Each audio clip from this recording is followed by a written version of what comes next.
প্রিয় দর্শক, আপনাদের সবাইকে স্বাগত জানাচ্ছি এনটিভির স্বাস্থ্য বিষয়ক নিয়মিত আয়োজন স্বাস্থ্য প্রতিদিন অনুষ্ঠানে। আপনাদের সাথে আছি আমি ডাক্তার সাদিয়া ফাতেমা কবির।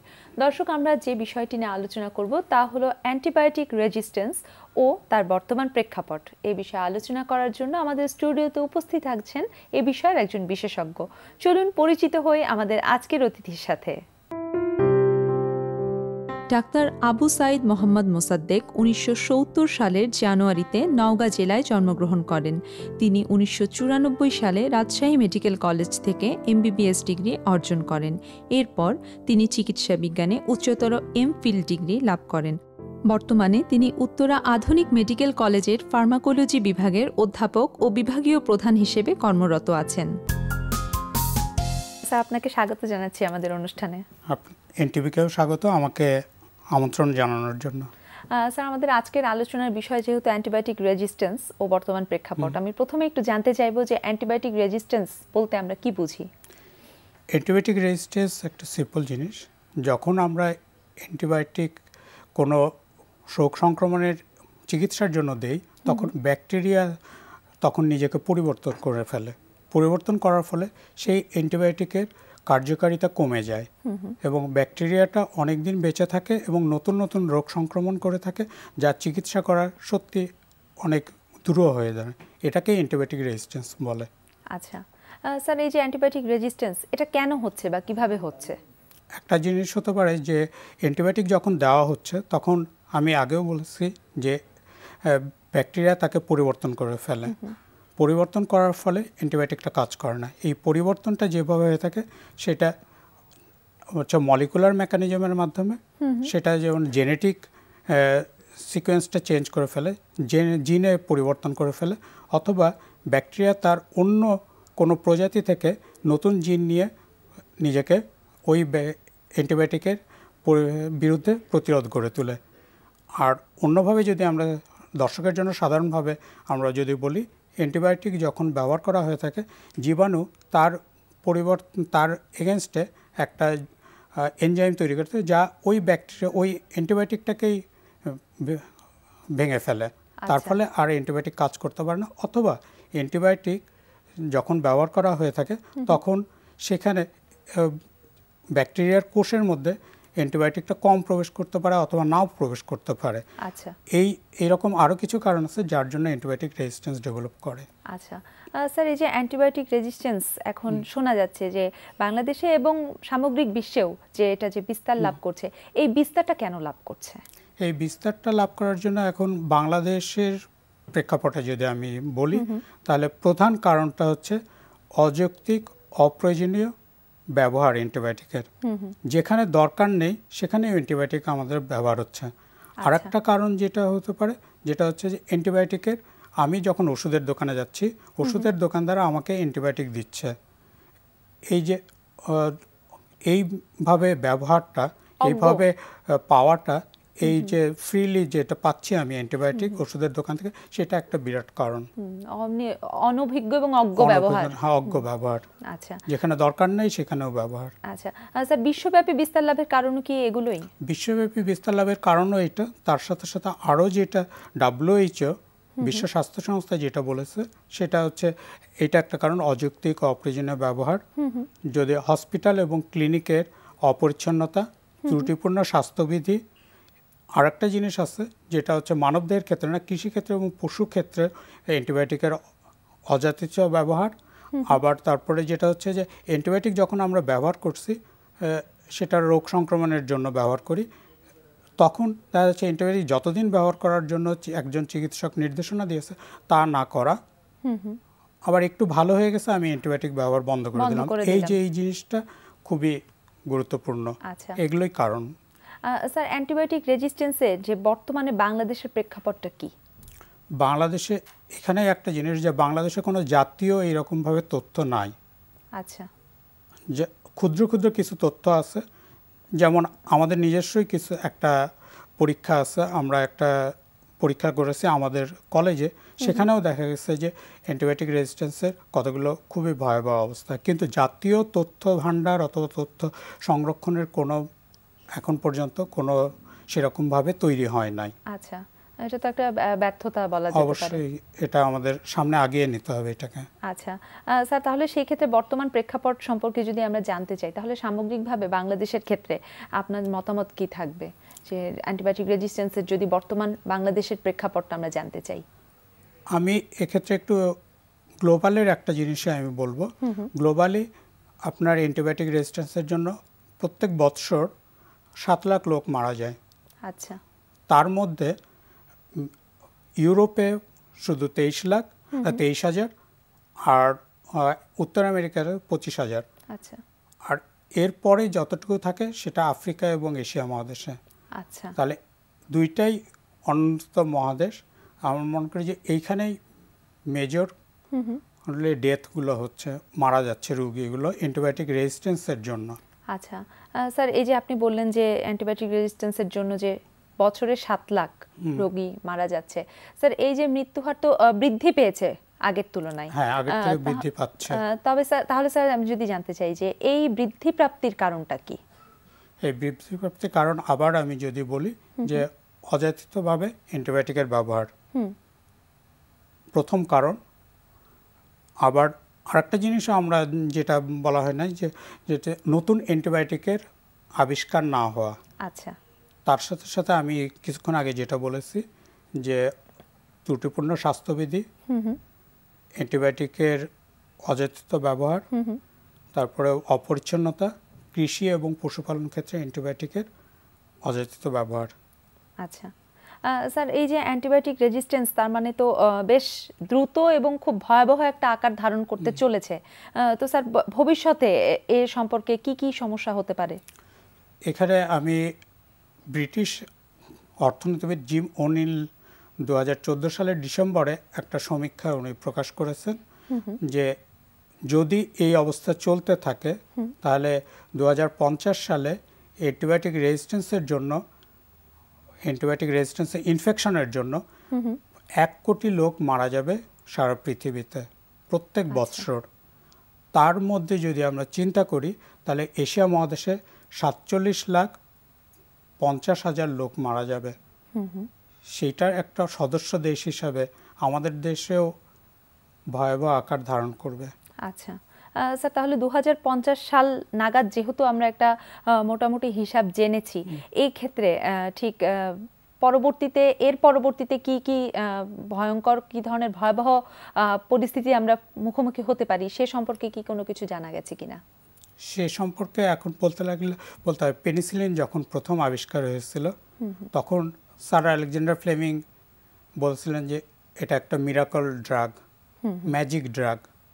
সেটা আসলেই ম্যাজিক ড্রাগ ছিল, কিন্তু পেনিসিলিন আবিষ্কার হওয়ার আগে প্রি অ্যান্টিবায়োটিক, মানে অ্যান্টিবায়োটিক আবিষ্কার হওয়ার আগের যে যুগ, সেই যুগেই আমরা আস্তে আস্তে প্রবেশ করতে যাচ্ছি। সেটা প্রি অ্যান্টিবায়োটিক যুগ হবে না, সেটা পোস্ট অ্যান্টিবায়োটিক যুগ, যখন সাধারণ একটা ডায়রিয়ার রোগের চিকিৎসাও অসম্ভব হয়ে দাঁড়াবে। স্যার এইটা যদি একটু আমাদেরকে বিস্তারিত বলতেন এই ব্যাপারটা। এখন যেটা আমি আমাদের কয়েকটা স্টাডির কথা বলবো, যে ডায়রিয়ার ক্ষেত্রে বলছি, ইউরিনারি মূত্রথলির ইনফেকশনের কথা বলেছি। সেখানে আমরা আমাদের কলেজের দু একটা স্টাডি আমি বলবো। আমি পেপারটা একটু নিয়ে আমি বলতে যাচ্ছি, যেটা হচ্ছে মূত্রথলির ইনফেকশনটা যেটা হয় সাধারণত একটা ব্যাকটেরিয়া দ্বারা হয়, সেটা ইকলাই বলা হয়ে থাকে। সেই ইকলাই যখন আমরা ইকলাইয়ের একটা চিকিৎসা আমরা সেন্সিটিভিটি টেস্ট করেছি, আমাদের এখানে দেখা গেছে যে সিপ্রোফ্লক্সাসিন 50% রেজিস্ট্যান্স ডেভেলপ করছে। আচ্ছা। সেফ্রাডিন 100% রেজিস্ট্যান্স ডেভেলপ করছে। সেফট্রাকজোন 50% রেজিস্ট্যান্স ডেভেলপ করে গেছে। আচ্ছা। অ্যামোক্সিসিলিন 100% রেজিস্ট্যান্স ডেভেলপ করে গেছে। সেফুরক্সিম, সেফিকজিম এটাও 40% মতো রেজিস্ট্যান্স ডেভেলপ করে গেছে। আচ্ছা, অর্থাৎ এই এতগুলো ক্ষেত্রে এই অ্যান্টিবায়োটিকগুলো কাজই করবে না। তাহলে এরপরে আমাদের অ্যান্টিবায়োটিক আছে খুবই অল্প কিছু হাতে, যেটা ইমিপেনাম, মেরোপেনাম, সেগুলো এখনো অনেক ক্ষেত্রে 100% ইফেক্টিভ, কিন্তু অনেক ক্ষেত্রে ইফেক্টিভ না। আচ্ছা। এরপর আর নতুন কোনো অ্যান্টিবায়োটিক নাই।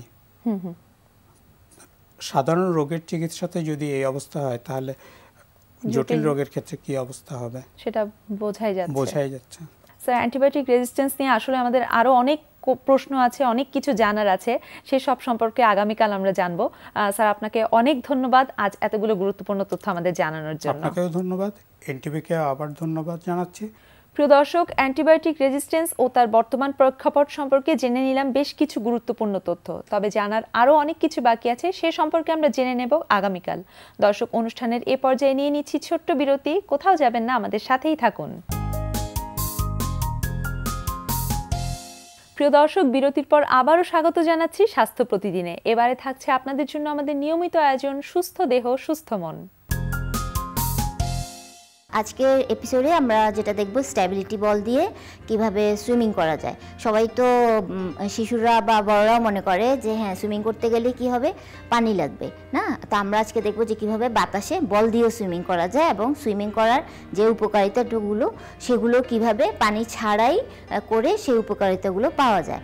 এবং বাচ্চাদের জন্য বিশেষ করে এই ব্যায়ামগুলো খুব কার্যকরী, কারণ সাঁতারে যেটা হয় যে ওদের লম্বা হওয়াতে খুব হেল্প করে এবং এটা শরীরের জয়েন্টগুলোতে অত প্রেশার পড়ে না, ফলে ওদের লেংদেনিং বা অ্যালাইনমেন্টাল কোনো প্রবলেম থাকলে বা না থাকলে পরেও এগুলোতে ভালো রকম ইমপ্রুভমেন্টটা হয়।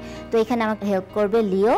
তো লিও, শুরু করো। আজকে তো তুমি অনেক বড় একটা বল পেয়ে গেছো না, সেই বল দিয়ে এখন কি করবে? সাঁতার করবে বল দিয়ে খেলার বদলি, কারণ এটা দিয়ে ফুটবল খেলা যাবে না, তাই তো?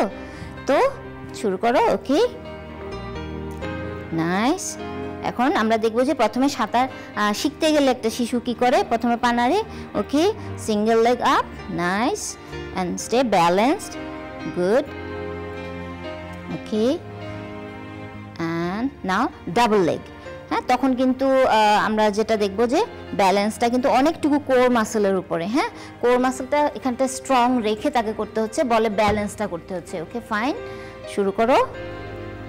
Yes, good, nice, straight leg. এবং এখানে ব্যালেন্সের ব্যাপারটা হয়, কারণ বল ঠিকমতো যদি ওর আয়ত্তে না থাকে, বল ছুটে গেলে কিন্তু ও পড়ে যাবে। ওকে, এবার যেটা করো যে সুইমিংয়ের সময় রিয়েলি যেমন করে শিশুরা বা বড়রাও কিভাবে সাঁতার কাটে, বলে এবার সাঁতার কেটে দেখো। Fine, yes, nice, nice, good. এক ধরনেরই সাঁতার না করে আর কত ধরনের সাঁতার দেখাতে পারবে তুমি? দেখি, পা ডাউন, ইয়েস, নাইস। এখান থেকে কেমন করে, yes, one, stay, good, and two, fine. এখানে আমরা দেখছি যে ফ্লেক্সিবিলিটিটাও বাড়ছে তার এবং ব্যালেন্স থাকছে, হাতের পাওয়ারটা হচ্ছে।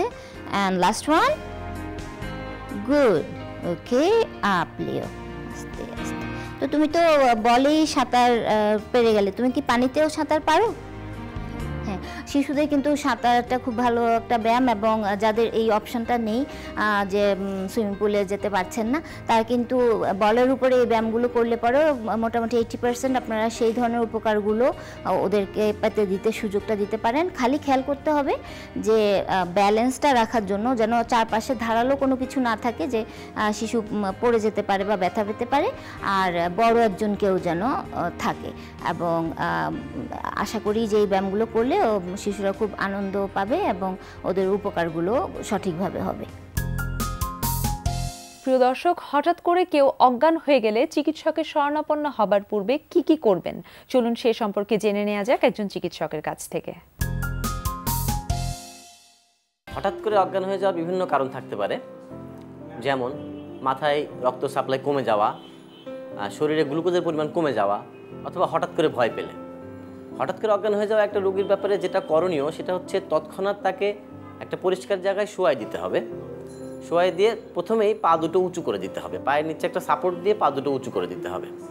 এরপর দেখতে হবে রোগী শ্বাস নিচ্ছে কিনা, রোগীর হার্টবিট চলতেছে কিনা, পর্যাপ্ত আলো বাতাসের ব্যবস্থা করতে হবে। রোগীর কাঁধ ঝাঁকি দিয়ে তাকে জিজ্ঞাসা করতে হবে আপনি ঠিক আছেন কিনা, আর ওকে।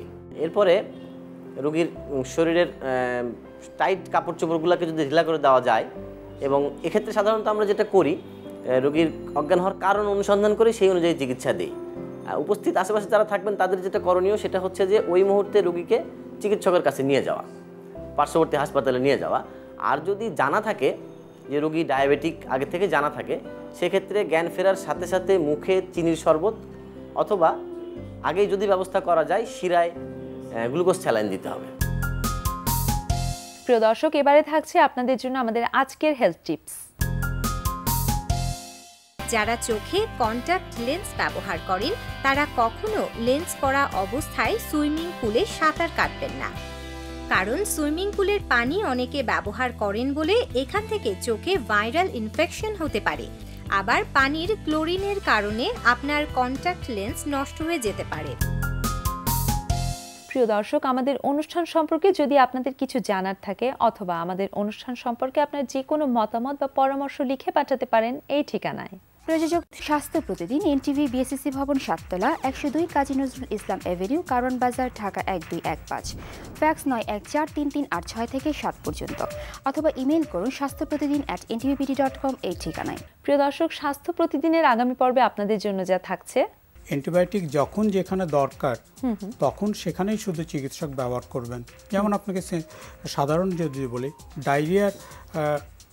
ডায়রিয়ার চিকিৎসার জন্য অ্যান্টিবায়োটিক দরকার আছে, কিন্তু সব ডায়রিয়ার জন্য দরকার নাই। যেটা ভাইরাস দ্বারা হচ্ছে তার ক্ষেত্রে অ্যান্টিবায়োটিকের কোনো রোল নেই, ভূমিকা নেই, সেক্ষেত্রে আমি দিব না। সেটা দেওয়ার জন্য কখন অ্যান্টিবায়োটিক ব্যবহার করব, যথাযথ পরীক্ষার মাধ্যমে নিশ্চিত হয়ে আমি নির্দিষ্ট অ্যান্টিবায়োটিকটা ব্যবহার করব। এবং অ্যান্টিবায়োটিক রেজিস্ট্যান্স যাতে না হয় সেজন্য চিকিৎসকরা আমার ওষুধ প্রশাসন এবং স্বাস্থ্য প্রশাসন এবং সরকারকে যেটা বলতে পারে যে অ্যান্টিবায়োটিক ব্যবহারের একটা জাতীয় নীতিমালা প্রণয়ন করা উচিত, সুনির্দিষ্ট জাতীয় নীতিমালা প্রণয়ন করা উচিত এবং একটা কর্মপরিকল্পনা প্রণয়ন করা উচিত।